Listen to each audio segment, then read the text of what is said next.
அழகே அழகு சீரியலோட அப்டேட்ஸ் தெரியணும்னா கண்டிப்பாக நம்ம சேனலை மறக்காமல் சப்ஸ்கிரைப் பண்ணிக்கோங்க. இன்றைக்கி என்ன நடந்தது அப்படின்னு பார்த்தீங்கன்னா, நம்ம தங்கராஜ் இருக்கார்ல, அவர் போயிட்டு அவங்க மாமனார் வீட்டில் அவங்க பெரிய பையனை போட்டு கொடுத்து ப்ரமோஷன் வாங்கினது போட்டு கொடுக்கலாம் அப்படின்ட்டு போனார். ஆனால் அவர் நினச்சது எதுவுமே நடக்கல. நேருக்கு மாற அவர் தான் மூக்க உடைச்சுன்னு போனார். ப்ரொமோஷன் வந்த செய்தி கிட்டதான் அவங்க அப்பா அவங்க அம்மா எல்லாருமே வாழ்த்து சொன்ன உடனே அவருக்கு ஒரு மாதிரி ஆயிடுச்சு. என்ன மாதிரியான ஒரு புத்தி! தான் குடும்பம் மட்டும் நல்லா இருக்கணும், மற்றவங்க குடும்பம் யாருமே நல்லா இருக்கக்கூடாதுன்னு நினைக்கிறது என்னமோ ஒரு கேவலமான ஒரு புத்தினே தெரியல. இந்த தங்கராஜை பார்த்தாலே அப்படியே செம்ம கடுப்பாகுது. அதை ரேவதி கிட்ட கேட்டு கேட்டு சண்டை போடுறான். இந்த மாதிரி நான் உங்கள் வீட்டில் சொல்கிறேன் அப்படின்னா ஒரு மாப்பிள்ளைன்னு மரியாதை கொடுக்காம அவனுக்கு எல்லாருமே சப்போர்ட் பண்ணி பேசுகிறாங்க அப்படின்னு சொல்லிட்டு. ஆனால் நம்ம ரேவதி சும்மா இருப்பாங்களா? அவங்க மூக்க உடைக்கிற மாதிரி கேட்குறாங்க. ஏங்க நீங்கள் இப்படி இருக்கீங்க அப்படின்ற மாதிரி அவங்க கேட்டு சண்டை போடுறாங்க. தங்கராஜில் நீ இனிமேல் இதை நினச்சி சிரிக்கவோ இல்லை இதை பற்றி என்கிட்ட நீ பேசவே கூடாது அப்படின்னு சொல்லிட்டு ரொம்ப காண்டாகிறாரு. காண்டாகி ரெண்டு பேருமே ஒருத்தர் ஒருத்தர் பார்த்து மறைச்சிக்கிறாங்க. உண்மையாகவே ரேவதி ஒரு நல்ல கேரக்டர். ஆனால் இவனுக்கு போய் எப்படி ஒய்ஃபாக கிடச்சாங்கன்னு தெரியல. எனக்கெல்லாம் இந்த மாதிரி ஒரு புருஷன் இருந்தான்னு வச்சுக்க அவனை அடித்து கொன்றுவேன்.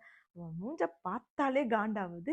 அந்த கான்வர்சேஷன் அப்படியே பேசிகிட்டே இருக்கும்போது அவன் முறைச்சிக்கிட்டே வரான். ஸோ அடுத்த சீன் என்னன்னு பார்த்தீங்கன்னா, நம்மளோட அந்த அம்மா இருக்காங்களே, பார்வதி அம்மா, ஐயோம்மா பொம்பளையாவ ஒரு டீ டம்ளர் எடுத்துகிட்டு போய் வைக்கல அப்படின்னு சொல்லிட்டு அழகுமதி அவ்வளோ பேச்சு, அவ்வளோ ஒரு சண்டை, அவ்வளோ ஒரு இதுவே. அடுத்த சீனாக ஃபுல்லாகவே இதுதான் போயிட்டுருக்கு.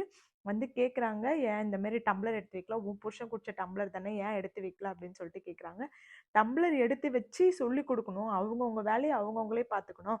ஏன் டீ குடிச்ச அவருக்கு எடுத்துகிட்டு போய் டம்ளர் சிங்கில் போட தெரியாதா அப்படின்ட்டு அழகுமதி கேட்க, அதுக்கு அந்த பொம்பளை, நீ இப்படி தான் எல்லாத்துக்குமே எதிர்த்து பேசிகிட்டு இருப்பியா? என் மாப்பிள்ளை சொன்ன ஒரே காரணத்துக்காக தான் உன்னை நான் கல்யாணம் பண்ணி வச்சேன், என் பையனுக்கு சுரேஷ்க்கு, எதுவுமே விசாரிக்காம எந்த ஒரு வார்த்தையாவது நீ எதிர்த்து பேசாமல் இருக்கியா அப்படின்னு சொன்னோன்னே, உங்கள் பிள்ளையும் உங்கள் வேலை செஞ்சுக்கோங்க, அவர் வேலையை அவர் செஞ்சுக்கோங்கன்னு சொன்னது உங்களுக்கு தப்பாக இருக்கா? நீங்கள் இப்படி பேசுகிறீங்க அப்படின்னா, உன் வளர்ப்பு சரியில்லை, உங்கள் அம்மா உன்னை இப்படி தான் வளர்த்து கட்டி கொடுத்துருக்காங்க உன்னை அப்படின்னு அவங்க அம்மா பற்றி பேசணும். அழகுமதிக்கு கோவம் வந்துடுது.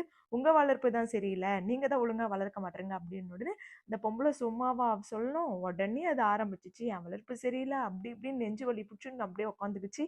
உடனே நம்மளோட அழகு மலர் இருக்காங்களா, அவங்க தான் ரொம்ப பாவப்பட்டவங்களாச்சு, அவங்க போய் ஹெல்ப் பண்ணுறாங்க. உடனே நம்மளோட ஹீரோ அந்த வில்லன் அந்த மாமனார் வராரு. அவர் என்ன ஆச்சுன்னு கேட்டோன்னே, இந்த மாதிரி இவன் என்ன பேசுகிறாங்க, எனக்கு குழந்தை வளர்க்க தெரியலையா, சுரேஷை நான் ஒழுங்காக வளர்க்கலையா, எனக்கு நெஞ்சு வலி வந்துருச்சு அப்படின்றோடனே அவங்க கேட்குறாங்க, இதை எப்படி பிடிச்சி கல்யாணம் பண்ணி வச்சோன்னே தெரியல, வந்துச்சு நம்ம உயிரை எடுக்கிறதுக்குன்னே அப்படின்னு. உடனே சுரேஷுக்கு ஃபோன் பண்ணுறாங்க. சுரேஷை ஃபோன் பண்ணி அவரை கூப்பிடுறாங்க. வாமா, இந்த பேர் பண்ணுறான் பொண்டாட்டி, இந்த மாதிரி தப்பு பண்ணுறா, இந்த பேசிட்டு அவங்க அம்மாவை இவ்வளோ கஷ்டமாக இருக்குது, அம்மா நெஞ்சு வலிக்கு உட்காந்து நான் அழுதுட்டு இருக்கா அப்படின்னு. உடனே அவரு தான் அம்மா பிள்ளையாச்சே. உடனே என்ன ஏதுன்னு கூட விசாரிக்காம, நான் கிளம்பி வரேன்ப்பா அப்படின்னு சொல்றாங்க. ஆக்சுவலாக அழகுமதி தான் இவங்களுக்கு கரெக்டு.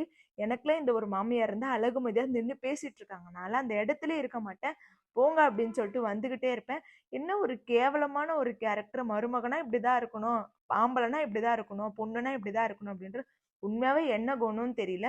உங்களுக்கு இந்த சீரியல்ல யாரோட கேரக்டர் ரொம்ப பிடிக்கும், யாரோட கேரக்டர் சேஞ்ச் பண்ணி கொடுத்தா நல்லா இருக்கும் அப்படின்னு சொல்லிட்டு சொல்லுங்க. ஸோ இன்னைக்கு இந்த சீரியல்ல இதுதான் நடந்தது. நாளைக்கு என்ன நடந்தது, நாளைக்கு அப்படி